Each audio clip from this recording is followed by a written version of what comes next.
अगर तुम लोग थोड़ा सा भी पावर स्केलिंग कम्युनिटी के अंदर एक्टिव रहते हो तो तुमने कभी ना कभी गोकू वर्सेस साइतामा पर तो डिबेट किया ही होगा। एंड अगर नहीं किया है तो कभी ना कभी इस डिबेट को देखा होगा या सुना तो एटलीस्ट होगा ही।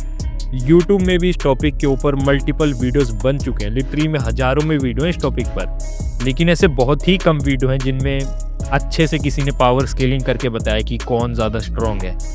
एंड आज की इस वाली वीडियो के अंदर मैं अपना ओपिनियन तुम्हें देने वाला हूँ कि मेरे हिसाब से गोकू और साइतामा में कौन ज़्यादा स्ट्रॉन्ग है। सच बताऊं तो ये एक बहुत ही ज़्यादा वन साइडेड फाइट है। मुझे कभी नहीं समझ आता कि लोग इसमें इतना डिबेट करते ही क्यों हैं। सो बिना कोई टाइम वेस्ट किए इस वीडियो को हम स्टार्ट करते हैं। तो सबसे पहले हम लोग स्टार्ट करते हैं साइतामा की स्केलिंग से। तो तुम्हें बोरोस तो याद ही होगा, जो कि एक विलन था वन पंच मैन के अंदर। गाइड बुक के अंदर बोला गया कि वो पूरे के पूरे प्लैनेट्स को डिस्ट्रॉय कर सकता है।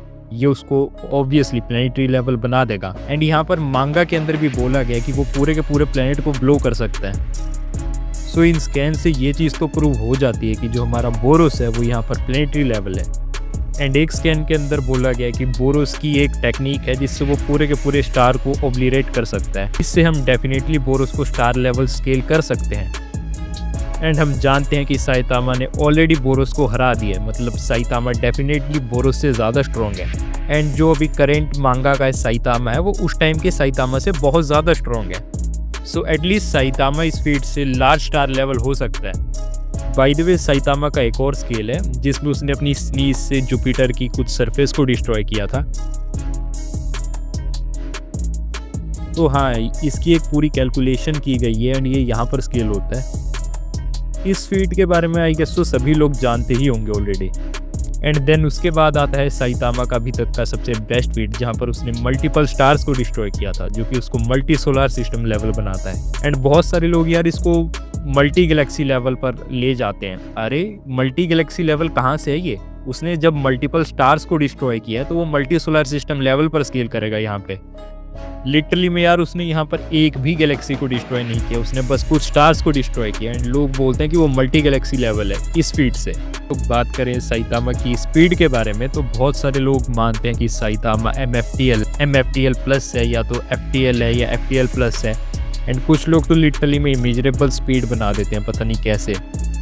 लेकिन अगर मैं सच बताऊं तो साइतामा स्पीड ऑफ लाइट भी नहीं है। एंड इस चीज़ का प्रूफ हमें वन पंच मैन की मांगा के अंदर ही मिलता है। इधर जेनोस जो भी उसका नाम है, अगर मैं गलत प्रोनाउंस कर रहा हूँ तो सॉरी, लेकिन वो थ्योरी ऑफ रिलेटिविटी को मेंशन करता है। इस चीज़ का मतलब है कि वन पंच मैन वर्स के अंदर थ्योरी ऑफ रिलेटिविटी वर्क करती है, एग्जिस्ट करती है। तो theory of relativity Albert Einstein की थ्योरी है।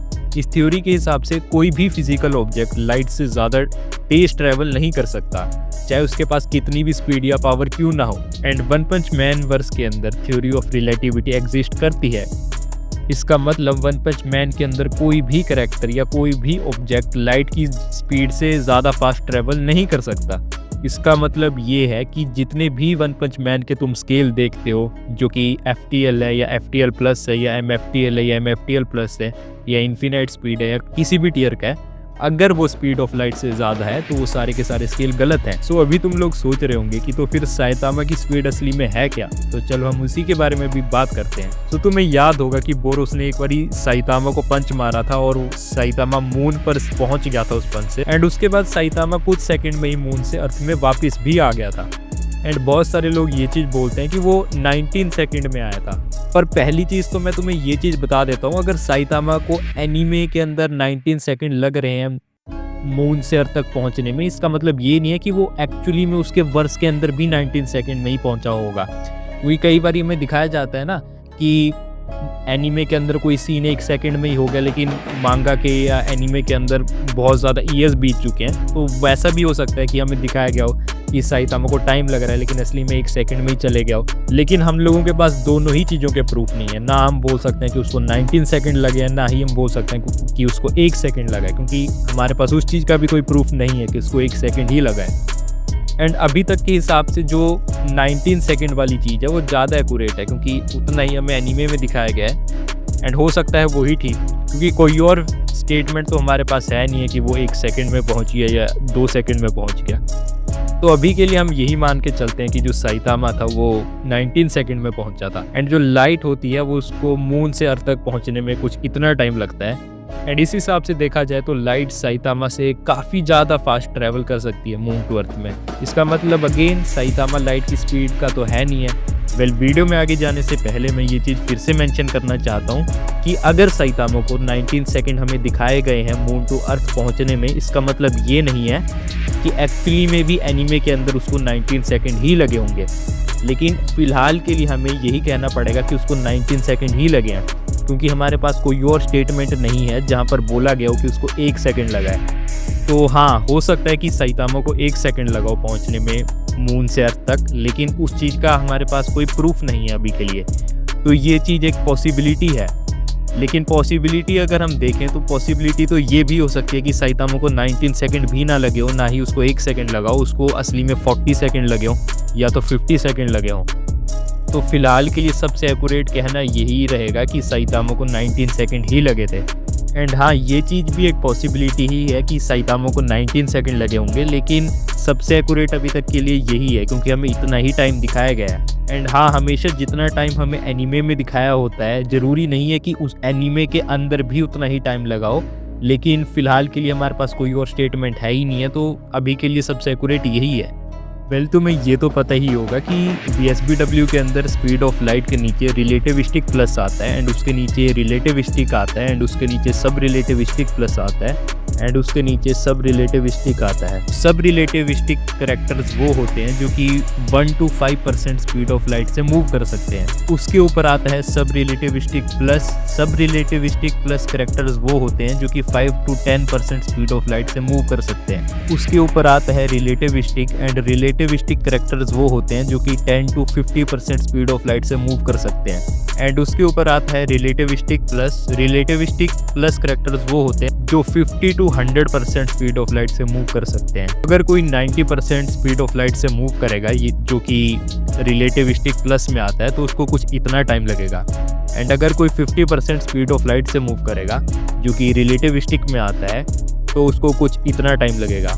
एंड अगर कोई करैक्टर 19 सेकंड में मून टू अर्थ तक का डिस्टेंस ट्रैवल करता है, इसका मतलब वो 6.8% स्पीड ऑफ लाइट है, जो कि सब रिलेटिविस्टिक प्लस में आता है। लेकिन ये स्केल उतना भी एक्यूरेट नहीं है क्योंकि हमें एग्जैक्टली टाइम नहीं पता कि असली में साइतामा को कितना ज़्यादा टाइम लगा था मून टू अर्थ ट्रैवल करने में। बट यार, हमारे पास एक और फेट है जो कि काफ़ी ज़्यादा एक्यूरेट है, जहाँ पे साइतामा अपनी रिफ्लेक्शन को मिरर में देखता है। वो इतना ज़्यादा फास्ट बैक मूव करता है, मतलब कि उसको अपना पुरानी रिफ्लेक्शन दिख जाती है। तो हाँ, साइतामा काफ़ी ज़्यादा क्लोज है लाइट स्पीड के, लेकिन पूरी तरह से लाइट स्पीड नहीं है।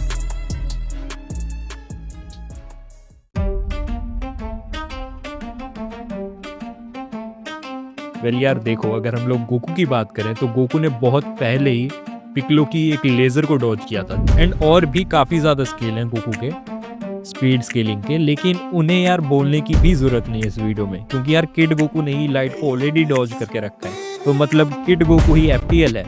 इस स्केल को मैंने अपनी बहुत सारी वीडियोस में आई गेस तो दिखा दिया है। तो इसका मतलब सिंपल सा है कि इवन किड गोकू ही साइतामा से ज़्यादा फास्ट है। लोग MUI गोकू, TUI गोकू को साइतामा से कंपेयर करते हैं स्पीड में, एंड यहाँ पर लिटरली में रियलिटी में किड गोकू ही ज़्यादा उससे फास्ट है।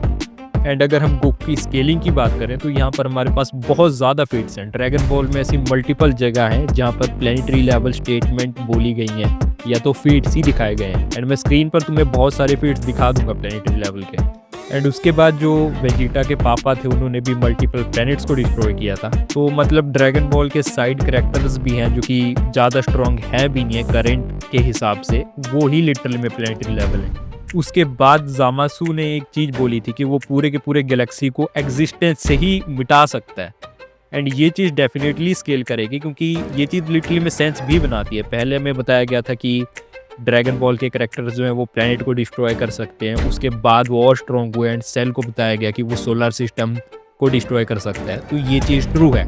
एंड उसके बाद जामासू जो कि उससे ज़्यादा स्ट्रॉन्ग है, बोला गया कि वो गैलेक्सी को डिस्ट्रॉय कर सकता है। तो हाँ, ये चीज़ सेंस बनाती है। जामासू डेफिनेटली गैलेक्सी लेवल तो होगा, लेकिन हाँ कुछ लोग बोल देते हैं कि बहुत पहले जो फ्रीज़ा था वो यूनिवर्सल लेवल था। वो चीज़ सेंस नहीं बनाएगी क्योंकि उस टाइम के कैरेक्टर्स प्लैनेटरी लेवल के थे, सीधा ही वो यूनिवर्सल लेवल पर कहाँ से पहुंच जाएंगे, ये तो कोई सेंस ही नहीं बना रही।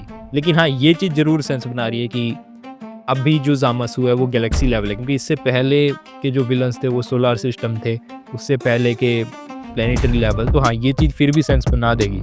लेकिन मेरे हिसाब से ये थोड़ा और हाई स्केल करेगा, बिकॉज़ ब्लैक गोकू ने स्पेस को कट किया था, एंड स्पेस हम सब लोग जानते हैं कि 3D होता है, थर्ड डायमेंशनल। एंड अगर तुम उसको कट कर रहे हो मतलब तुम फोर्थ डायमेंशनल हो, तो आई गेस जो ब्लैक गोकू है एंड जामासु है, ये दोनों ही 4D हैं। गोकू ने इनके साथ फाइट की है, मतलब तुम कह सकते हो कि जो गोकू है वो भी 4D है, एंड बाद में जाके तो वो और भी ज़्यादा स्ट्रॉन्ग हुआ है। तो 4D तो वो डेफिनेटली होगा। एंड देन उसके बाद बीरस वर्सेस गोकू वाली फाइट में वो यूनिवर्स को डिस्ट्रॉय करने वाले थे। ये वाला जो स्केल है वो मैं अपनी मल्टीपल वीडियोस में दिखा चुका हूँ। एंड ये वाला जो स्केल है ये भी गोकू को यूनिवर्सल लेवल बनाता है। ये गोकू को हाई यूनिवर्सल बना देगा, क्योंकि गोकू अभी उस टाइम से बहुत ज़्यादा स्ट्रॉन्ग हो चुका है। तो current Goku definitely high universal होगा। हाई यूनिवर्सल से तो नीचे नहीं लेके जा सकते तुम गोकू को। हैक्स की बात करें तो साइतामा के पास कुछ खास हैक्स नहीं है, लेकिन गोकू की बात करें तो उसके पास बहुत सारी एबिलिटीज़ हैं। वो उड़ भी सकता है, टेलीपोर्टेशन है उसके पास, उसकी कामेहामेहा है, स्पिरिट बॉम्ब है। लेकिन सबसे जो उसकी बेस्ट एबिलिटी है वो है उसकी हाकाई, जिससे वो बंदों को एग्जिस्टेंस से ही मिटा सकता है। तो मैं सोच रहा हूँ कि जब गोकू ये टेक्निक साइतामा पर यूज़ करेगा तो साइतामा का क्या होगा। एंड इस चीज़ को तुम डॉज नहीं कर सकते, अगर कर भी सकते होते तब भी साइतामा नहीं कर पाता गोकू पहले, क्योंकि गोकू की स्पीड उससे बहुत ज़्यादा है। तो हाँ, गोकू स्केल भी ज़्यादा करता है साइतामा से, उसकी स्पीड भी साइतामा से ज़्यादा है, एंड उसका हैक्स भी साइतामा से ज़्यादा है। सो हाँ, अगर साइतामा और गोकू की फाइट होगी तो इस फाइट में गोकू डिस्ट्रॉय कर देगा साइतामा को, एंड इवन पूरे के पूरे वन पंच मैन वर्स को।